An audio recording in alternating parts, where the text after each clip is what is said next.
Hey everyone, it's Pastor Tony again, and we're continuing in our premarital counseling study. This is session 4. Actually, we're talking about what is marriage, and this is actually a huge topic. We could do a number of sessions on this. It's going to end up being probably 2 sessions, totaling less than an hour. But I just want to walk through this with you.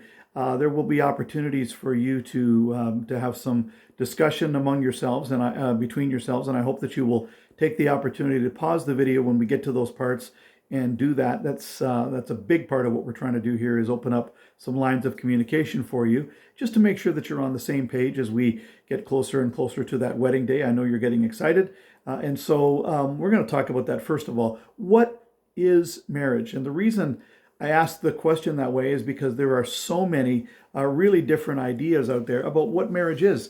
In fact, here's what I'm going to do. Just before I get into this and start talking about it, I want you guys to pause this for a moment and just ask yourselves, ask each other this question.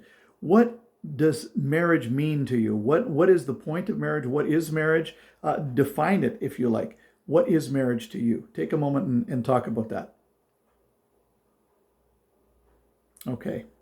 Now, there are a number of different views, as I said, about what marriage is, and I'm not sure what you guys came up with, but a lot of people view marriage as simply a contract. Some people would say it like this: well, it's just a piece of paper. Why do I need a piece of paper to tell me that I'm married? I love you. I'm going to tell you that, so why do I need a piece of paper to prove that? Well, that's not all marriage is. For some people, they think it's a contract. It's a formal agreement between two people. Other people would look at marriage as kind of a safety net.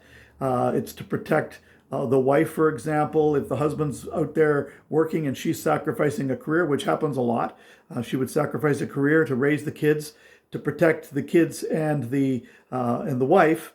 Then you have a contract so that just in case he decides he wants to leave later, then she's protected.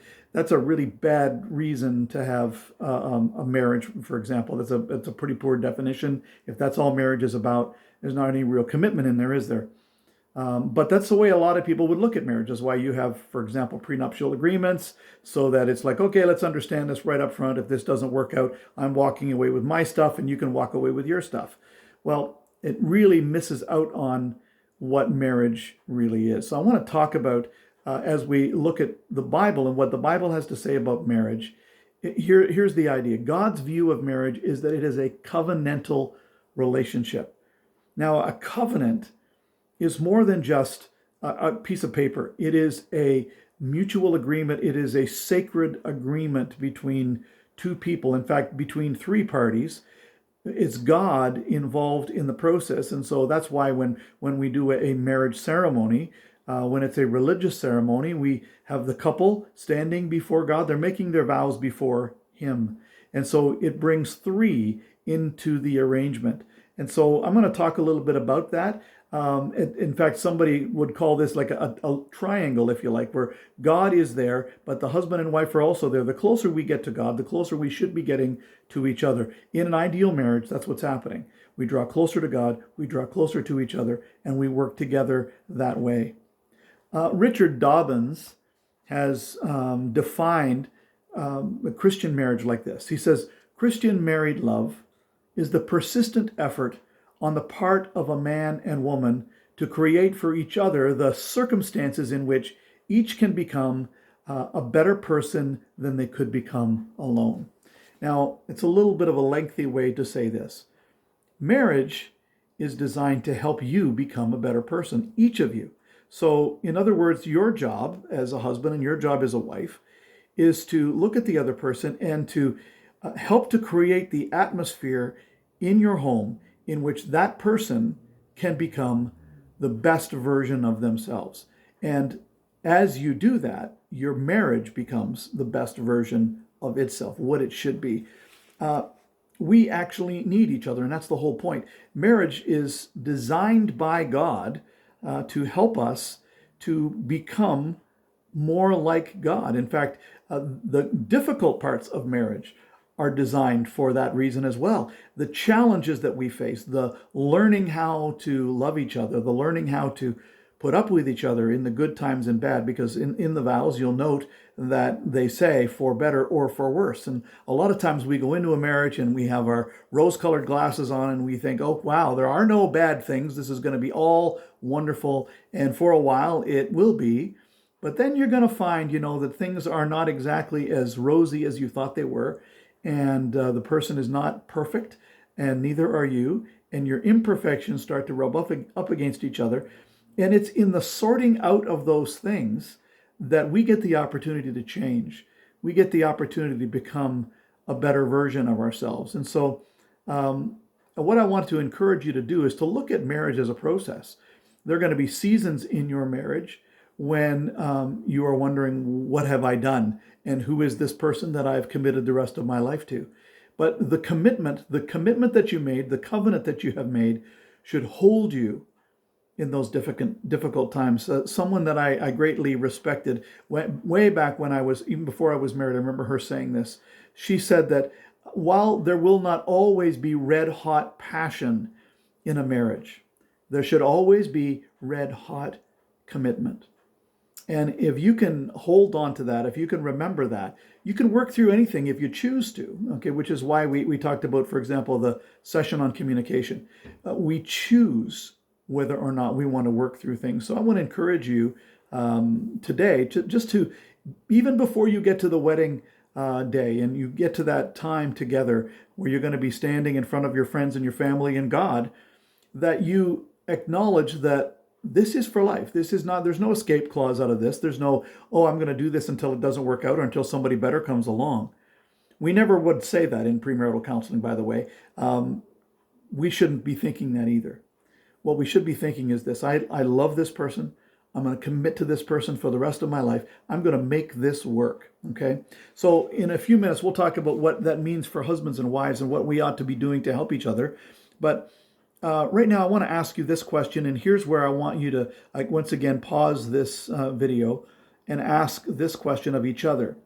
Why do you believe, by the way, every couple that I have ever asked has responded yes when I asked this question. Why do you believe that God, first of all, brought you together? And everyone says, oh, yes, absolutely. God brought us together. Well, here's the big question.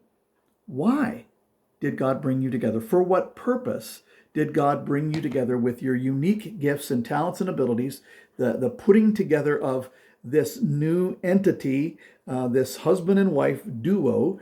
A new family is going to be formed. What is the purpose of that new family? Have you thought about that? I want you to take a few minutes and ask each other that question, and just take a few minutes to talk about that if you wouldn't mind. I'll pause for you. Okay, I hope you paused this and did that. If not, pause and start. Do those questions, or do that question. Why did God bring you together? What is the purpose, ultimately, of your marriage? I hope it's not just so that you can have the dream house and the 2.5 kids and 2 cars in the garage, and that you can then retire to your cottage and one of you can play golf for the rest of your life and the other one can read a book on the porch. If that's all that life is about, it's pretty boring. My question is, why did God put you here? Why did God put you together? I want you to challenge that, or to take that on as a challenge as a couple, to answer that question as you walk through your life together. So let's look at this. What does the Bible have to say to us about marriage?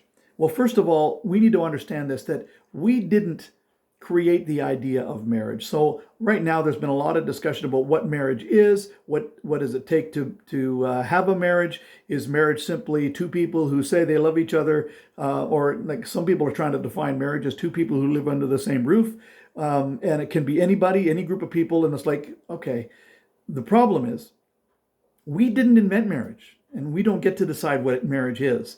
So no matter what the definition may be out there in public, what God defines marriage is as one man and one woman for one lifetime. That's God's definition of marriage.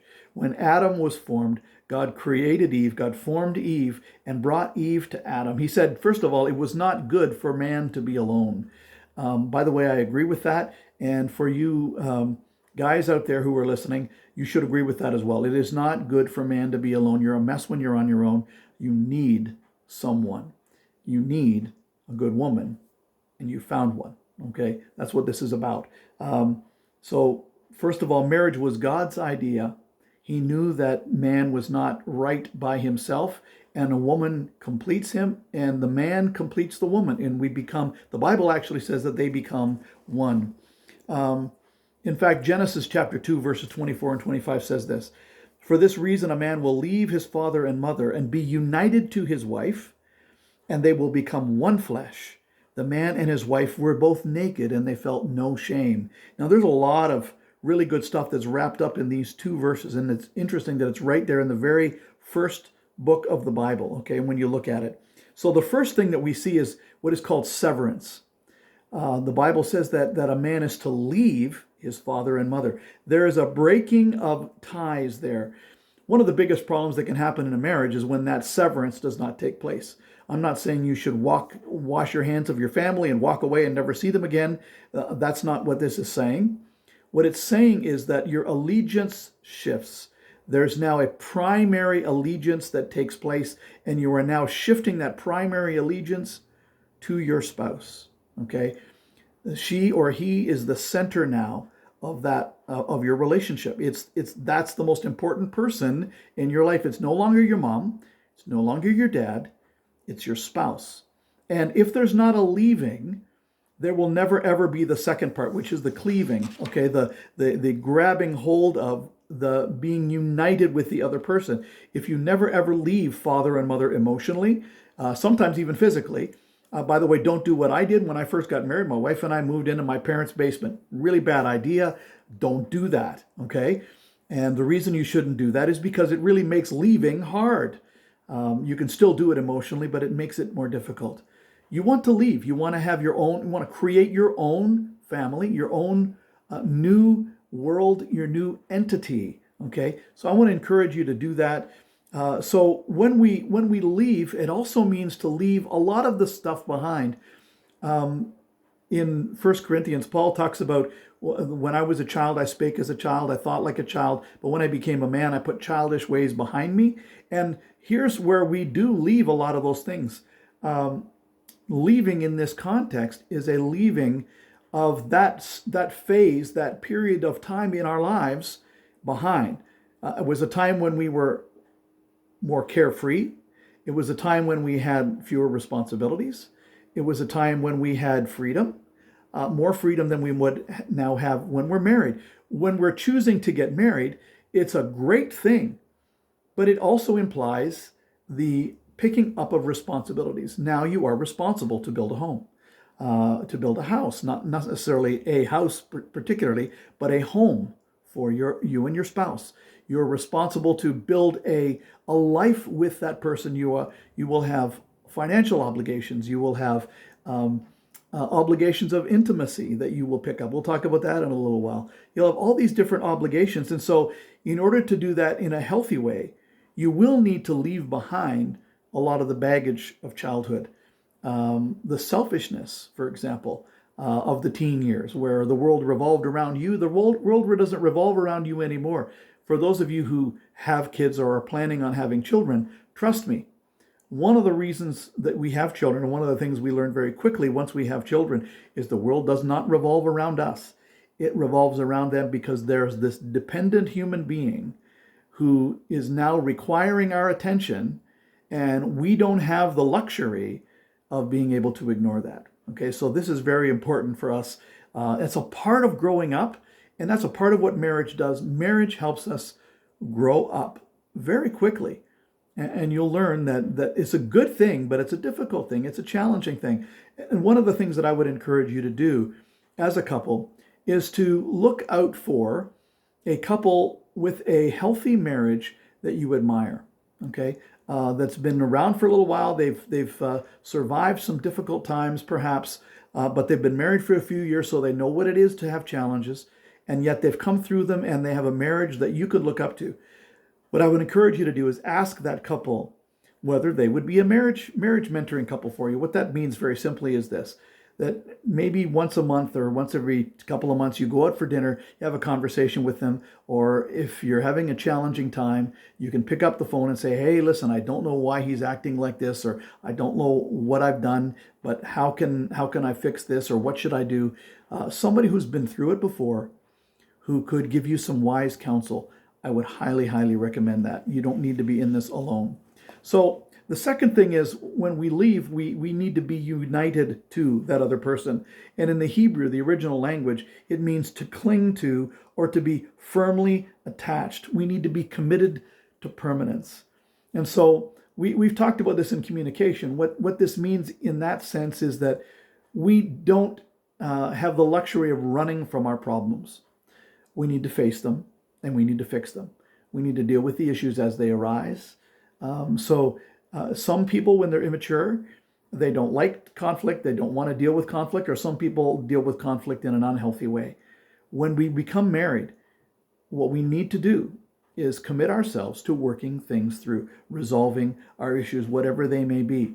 And what you might want to do, and I would encourage you to do, is we're going to take a few moments here. I'm going to talk about some of the issues that you're going to be dealing with in marriage.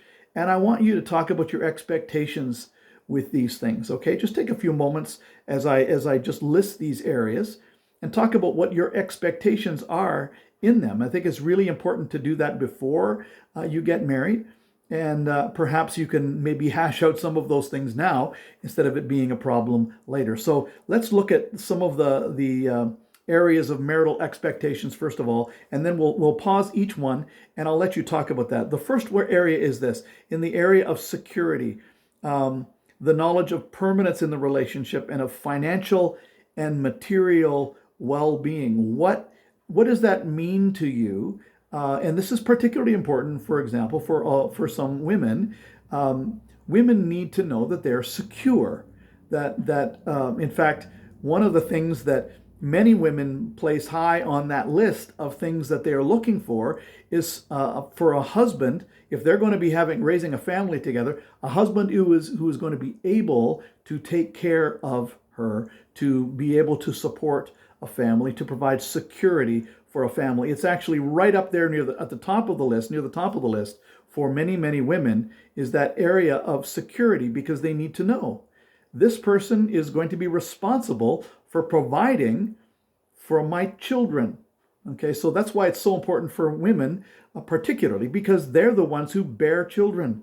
And so they have a great deal of concern for whether this person that I'm marrying is going to be able to do that. Why don't you pause for a minute and just have that question. What does security mean to you? And how will that happen? What are the definitions of that for you guys in your marriage? So pause this and have a quick conversation. What does security mean to you and how important is it? Okay. The second question is this: companionship.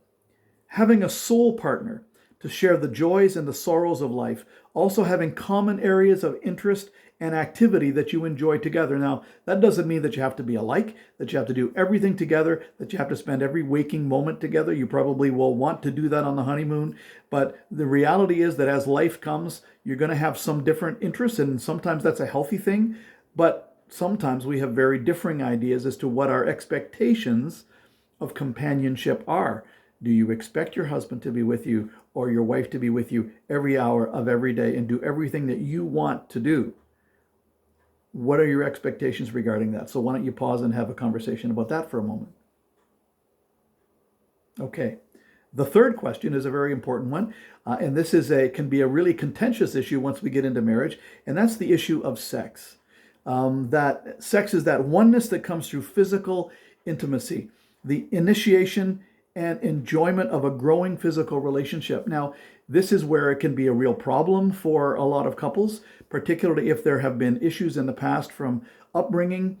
Sometimes we bring in our own biases, for example, into the marriage. We can bring in different ideas of what sex is supposed to be like. For example, if somebody has been involved in watching a lot of pornography, you have really skewed ideas of what sexuality is about. Or for people maybe who grew up in a very legalistic setting, and some people view sex as a bad thing, and then it's very difficult once you get into marriage to have a free sexual relationship with your spouse when you've got these things rattling around in your head. And so what I want to encourage you to do is, regardless of what baggage you may bring into your marriage regarding this, you need to work through that stuff. By the way, I have some books that I would be glad to send your way, some resources that will help you. This is a very important subject. Don't wallow around and try and figure out and think that you have nowhere to go on this. There's lots of good resources out there for you. But I would like to allow you guys to discuss this. What are your expectations about sexuality? How often do you think that sex is going to be the reality? You might think something right now, but as you get into your marriage, things may change. For example, when children come along, or when busyness happens, and you're tired, and all kinds of things take place. There needs to be a negotiation about this subject. So I would encourage you, just take a few moments and stop and ask one another, what are your expectations about sex as we enter this marriage relationship? Okay. The fourth thing that we want to talk about is understanding and tenderness. And this is a real need for some. And trust me, it's a need in a relationship. Some people need it more than others. Experiencing regularly a touch, a kiss, a wink across the room that says, I love you, I care, I'm thinking about you, the importance of a regular date night. I've heard the one guy who said, who was asked, do you ever tell your wife that you love her? And his response was, oh, I told her when we got married, and I haven't changed my mind, so why do I need to repeat myself? Well, that's a really stupid way to do things, to be honest with you. And I know it's in jest, but still.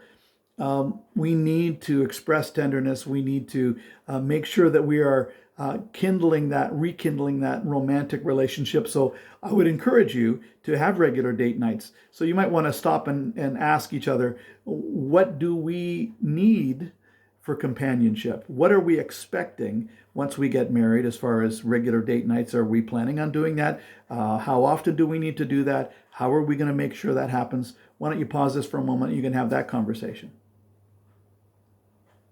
Okay, the next is encouragement, and that is verbal support and appreciation of your work and efforts with the marriage and family. This goes both ways.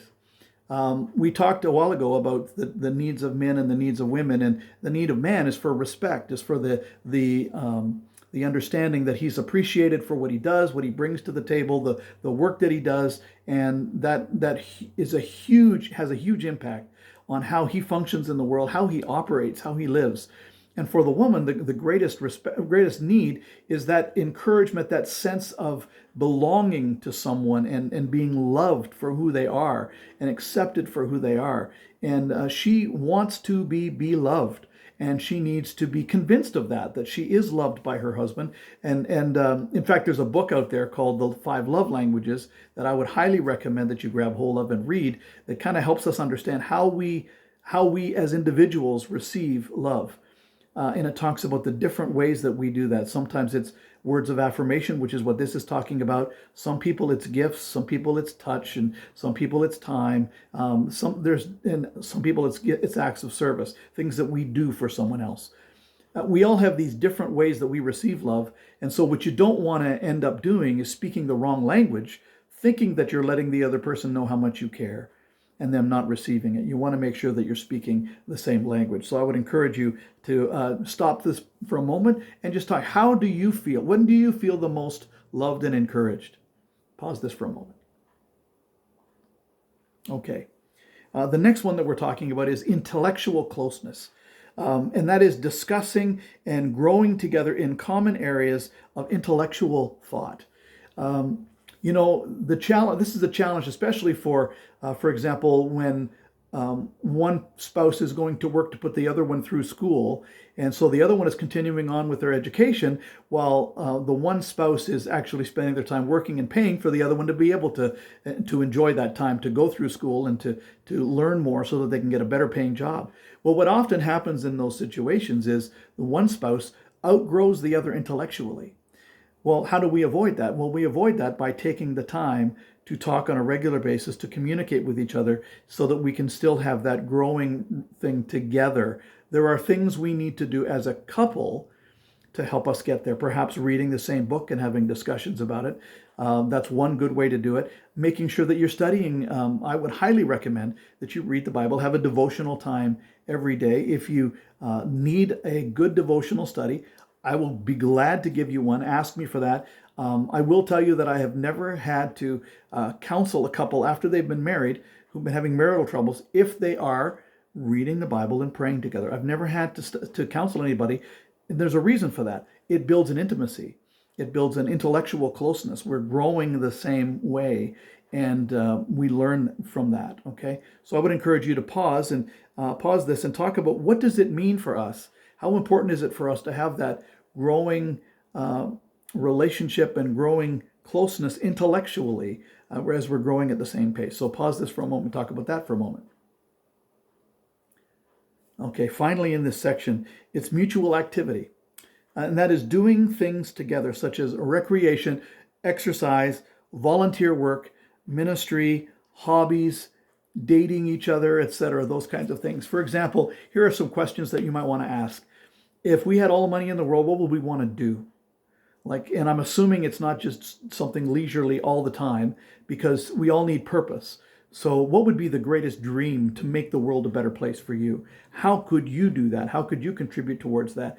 And once you ask that question, maybe you want to look at, okay, how could we do that as a couple? How can we do something that is actually having an impact on this world that makes us feel like we're making a difference? So why don't you pause this for a second and then ask that question. What are the mutual activities that we enjoy together that can make us who we are and could help us to draw closer to each other? Pause this for a moment and you can talk about that. Now, as we're ending this session, I want to say this. I know that we get busy. We get very, very busy. And life has a way of getting away from us. What you have to understand is this, that what the Bible teaches us about marriage is that next to God, the person that we're marrying, our spouse, is the most important person. Okay? You are required, once you're married, you're committing yourself, you're covenanting yourself to take care of that person. That doesn't just mean I'm going to bring money home, or that doesn't just mean I'm going to cook supper. It means that you are going to help meet the real needs of that person. You're going to care for them. Now, what I want to say to you is this: we each need to take care of ourselves as well. And so you don't want to get into the whole idea of dependence on the other person, on codependency or anything like that. You learn to lean on each other and rely on each other, but you work together to build each other up. And that's what I want to encourage you to do. So I'm going to pause this. I'm going to stop this session. We're going to go on to session 2. And I encourage you to talk about this for a little while, and then you can go back and we'll look at session 2. God bless.